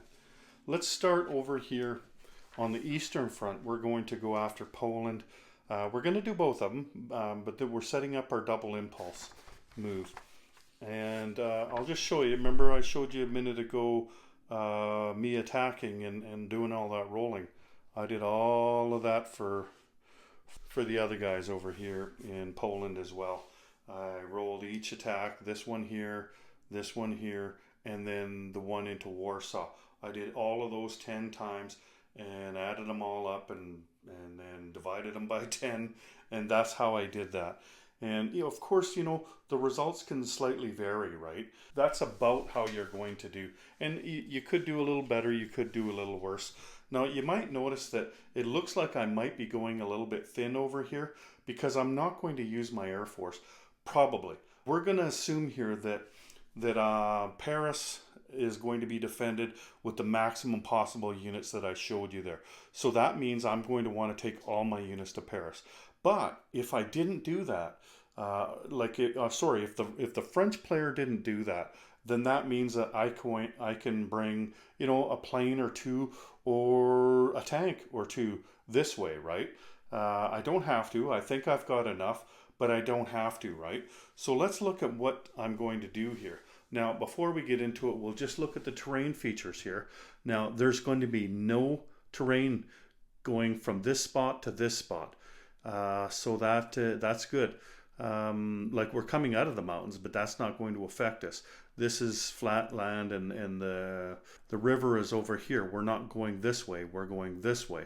And then over here, there, again, no terrain. But these guys here, they're coming in here. So they have to cross a river, okay? But these guys here, and these artillery here, they're not crossing the river. They're going into there. And that's the first impulse. And then these guys here are going into there, along with these infantry. And they're not crossing a river. Let me just show you how that rolled out. And this is how those attacks came out for me. I have an infantry here, and our cavalry, and 2 light armor. In this attack, I have an infantry and 2 artillery. So then, of course, that was our first impulse. We're going to do our first impulse in France as well. But rather than move the camera back and forth, I'm just going to finish this off. And I probably should have mentioned that. I did set it down over here. But this is what I purchased this time.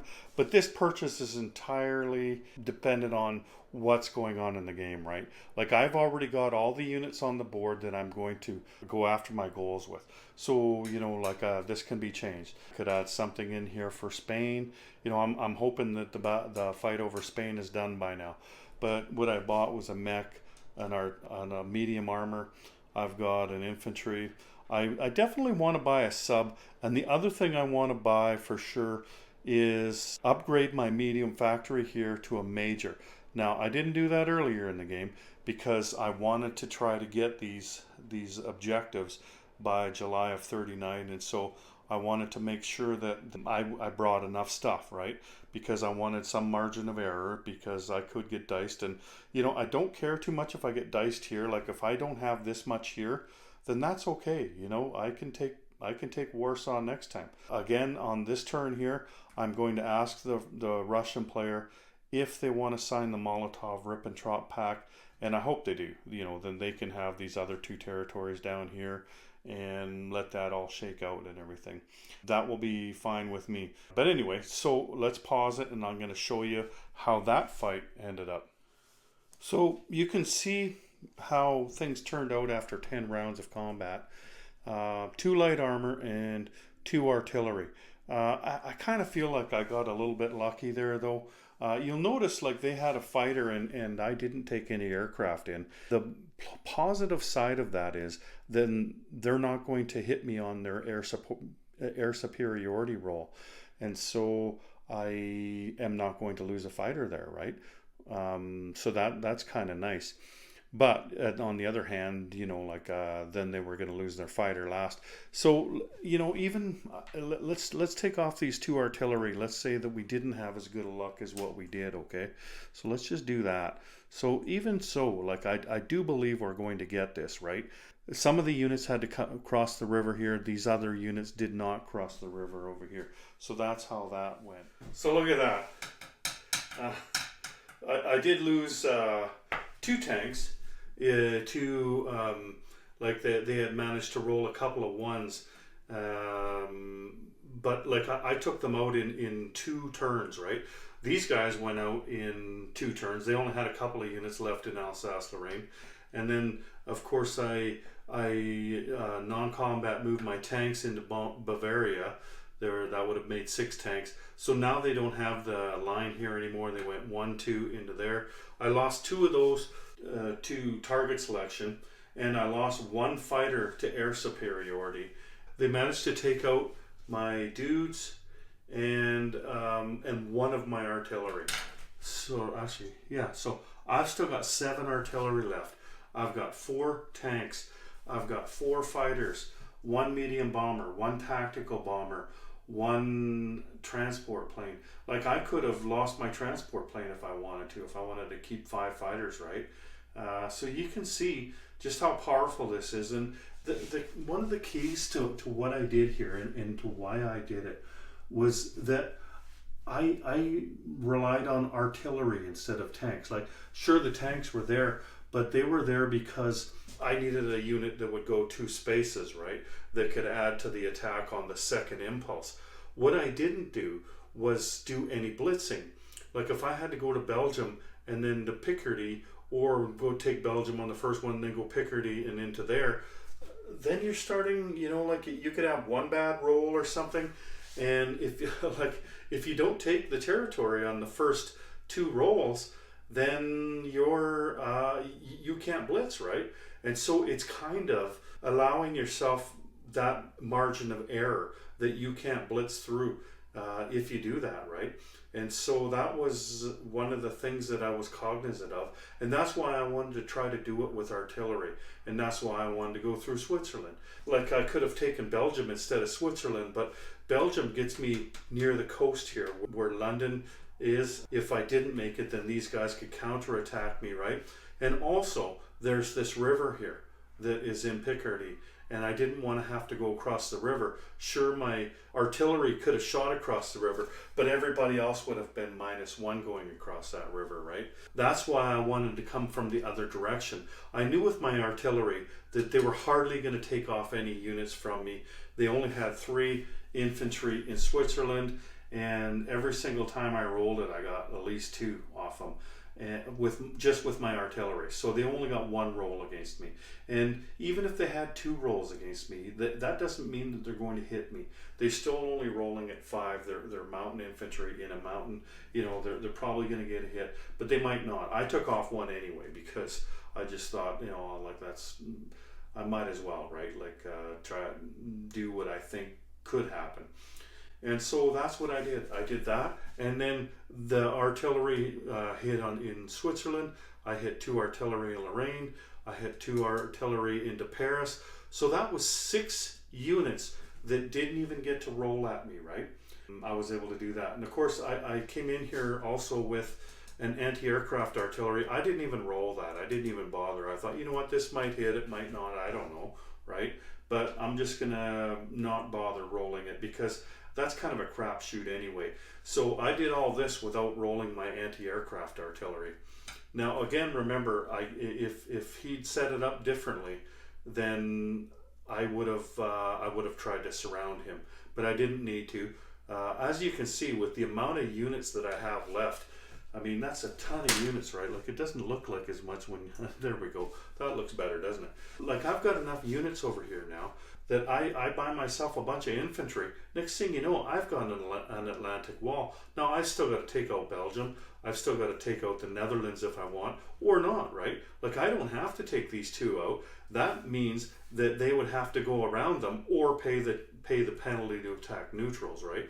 I think I'd like to take them though, because they're both worth 2, and you know, like, it gives me access to going across the water at this location here, right? I think they're valuable enough to take them, but of course with the Netherlands you have to make sure to coordinate that with the Japanese player. But anyway, you can see what's happened here. You can take it easily, and that's with as much defense as I could put up with the French. So try it yourself and see if you come up with the same type of results. So that's Paris. So let's move on to what's next. Okay? We've achieved our objectives. We've got Paris, we've got Warsaw, and we don't know what happened in Spain, but if we were playing the game, we would know by now what happened in Spain. Maybe we'd have a result in there by now, maybe we wouldn't, I don't know. Hopefully it went our way though. We're certainly going to try. You've seen we were putting pretty decent units in there, and you can see how much we had left over there, right, in Paris. If the French were fighting the war down in Abyssinia there, you know, they were putting units down there and stuff, I'd probably put a fighter into Spain. Clearly I didn't need as much stuff as I had left there, right? But I really wanted to show you what you could do. Like, I would do the maximum, right, and then I would start to subtract, and that's how you get the sweet spot that you're looking for in what you should do. Now remember, our turn here is far from over, right? Like, we still also, besides those objectives, we were also going to convoy raid this turn. And I'm not going to show you that because, like, we have 4 subs out there in various locations, and I don't know where the best place to put them is, because I don't know where the Royal Navy is. And so you're going to decide, okay, where's the best place for me to convoy raid? Like, what's the best line for me to convoy raid to get the money off, right? And where's the best place where they're not going to get me? There's no escorts and there's no planes that can reach me. If I can find those locations, then that's what I'm going to find. So hopefully we took some money off the British this turn as well, right? So we've got all that money to add up. But the other thing is we have got to roll for all the territories, and we've got all of these boats down here that we're going to roll for as well, right? And don't forget, we got boats on the build queue, right? There's still a light cruiser and a battleship over there. So that means that there's 2 battleships that are in play that are on the board, and plus there's the 3rd that's on the build queue. But you know, like, we want one of the ones that are on the board, right? Definitely want one that's on the board. And there's a cruiser there, there's 3 destroyers, there's 4 submarines, there's a couple of transports, there's a torpedo boat destroyer. So lots of good ships in there. We're hoping that Germany gets a couple of them, and we're hoping that Vichy gets a few of them as well. It would be really, really nice if the Vichy got themselves a transport and a couple of ships to protect that transport, because then they could do something, right? Because all of the units that Germany lend-leases to Vichy are going to go in southern France here. And the only units that are going to go anywhere else are when they do a recruitment roll, and their recruitment roll is only at 2. They get to use this territory and this territory, so they have to hit a 2 or less, and if they do, they can put an infantry or 2 militia down, and they can put them in any Vichy territory. So, you know, like, it'd be really nice if we got ourselves a transport. If we don't, then maybe the first thing Germany might want to think about buying them, since we don't have a way to, we don't have a shipyard in the Mediterranean at this time. Maybe a transport plane, you know, one of the first things that we buy for the Vichy is the transport plane, and lend-lease it to them, because then at least they can get, you know, a unit down to Africa, right? And yeah, you know, like you're saying, you think, okay, well, but I need airborne. Well, you only need airborne if it's a combat move. You can airlift down a regular infantry if it's a non-combat move. So that's a way to get guys down to Africa, right, is with air transport. But really, we'd love to get a naval transport when we're rolling for those units. The other thing that we're going to do this turn as well is we're going to take Hungary, right? Like, we can take Hungary, Bulgaria, and Romania. We don't even have to move a unit in there. So we're just going to say, okay, we're choosing Hungary first. So we put our pie on there and we change our units, and Hungary's ours. Like, it's as simple as that, right? And so we add that 2 IPP to our income. And then next we'll probably take Bulgaria down here. And then the last one will be Romania. The reason Romania is last, even though it's worth the most, and even though it gives us a 3 IPP bonus, and there's got the most units on it that we can grab as well, is because it is bordering on Russia. And Russia will get 1d12 roll if we own something that is on the border with Russia. And that's why we will probably do Romania last, just to keep that money out of their hands. We're still pretty sure we're going to get this, right? We just want to make sure that we keep the money out of their hands as long as possible. But one of the other things, like a friend of mine asked me recently, why would you bother taking Yugoslavia? It's hard, right? There's 3 infantry and there's 2 cavalry. And then there's this guy down here, this torpedo boat destroyer that's going to go to the British, and it is hard to take Yugoslavia. But the reason you take Yugoslavia is this right here, this shipyard right here. And so that is a way that we could get our transport to the Vichy, right? Like we've got factories, we got a railroad going down there. We just take a Vichy, any kind of ship really for the Vichy, and we put it over here.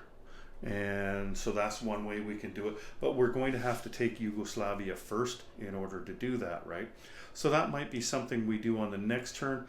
But then when you look at it, like all we've got over there is these guys. So that might take 2 turns for us to get that or whatever. But that's one of the things, like probably the first thing we're going to do is finish securing all of Europe, right? Like we want to take all of Europe. We want to get Belgium and the Netherlands. Probably we don't want to take Denmark. That's keeping them out of the Baltic Sea there. So we'll try not to take Denmark. We're gonna try to build a navy, right? That's why we're hoping we get a battleship or a couple of ships from the French when we start rolling for those. Because if we've got a navy, then that means that Scandinavia is in play for us, right? If not, we're going to have to build a navy to make Scandinavia in play. Otherwise, if we just ignore it, the Russians are going to go take it. And when you look at all the money that's up there, you add it up and give it to Russia, or you add it up and give it to Germany. That's a big difference in money between Russia and Germany, right? So we definitely want to get our feet on the ground up here, and so that's why we want a navy. That's why I didn't take boats and go on fantastic adventures in the pre-war era, right? Fun to do that and everything, but I'm trying to play this smart, and so I'm going to build a navy. I have the makings of a navy right here if I just get a couple of ships from the French. Plus, you remember, like, you look at the size of that Air Force there. Air Force is the same as a navy, right?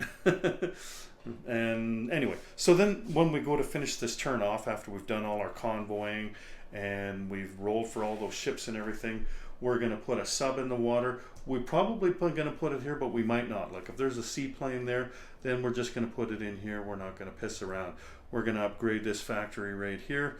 And then we've got these, I've got these 3 units, but I mean, I don't know what you're going to buy. Like I don't know what I'm going to buy, but these things here, I want to make sure that I'm putting something on Berlin, because I do not want the British to come in there and drop an airborne infantry into Berlin. Also don't want the Russians to do that. The Russians can go to war at any time, even if they're at 8 IPP for income.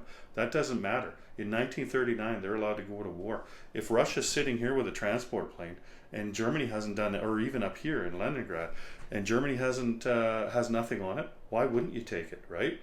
Germany would lose their income. And like Germany could probably take Berlin back, hopefully, but even if they did, they just lost all that income, right? And especially this turn when we're stealing the French money, right? Okay, so I just want to go over things just a little bit because it's the end of my turn. Now, I didn't really take much time to non-combat move. My planes, I just took them out of Paris. That's basically all I did. And I hadn't put my units on yet.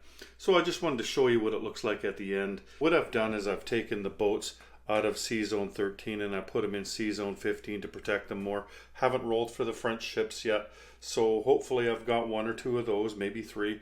I don't think I've seen more than 2. I've heard more than 2 that people have got them, but in the games I've played, I haven't seen more than 2. So hopefully I get at least 2. The planes, so I landed a couple of them into Western Germany. Now, I don't know where the British are, but really the only place they can hit us is Western Germany. So I might as well put them there. I put the extra infantry over here, so that leaves 3. And the artillery, there was 2 in an artillery that it started the game off with. That's going to help me to take Belgium on the next turn, right? I put the tank and the mech in Berlin because I can also hit Belgium from there.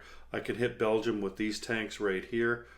And I did land a couple of fighters in Berlin as well.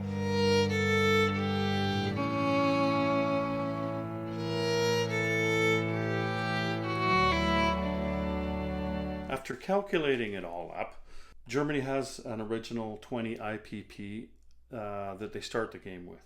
Then they gained another 18 IPP, so that was 38 IPP that is now our base income, right? There was also a bonus of 3 IPPs for their Sweden being neutral. So that's nice, so we could always use that. Hopefully, we signed the Molotov-Ribbentrop Pact, right? There was also, there's 8 colonies for France, or sorry, there's the colonies are worth 8 IPP. I'm saying let's take half of that. So here's another 4 IPPs, right? I like to give my strategies names. It's just something that I did in the very beginning a few years ago. I just like to do that, and some of them stick, some of them don't. Doesn't matter. Like, to me, they're fun, right?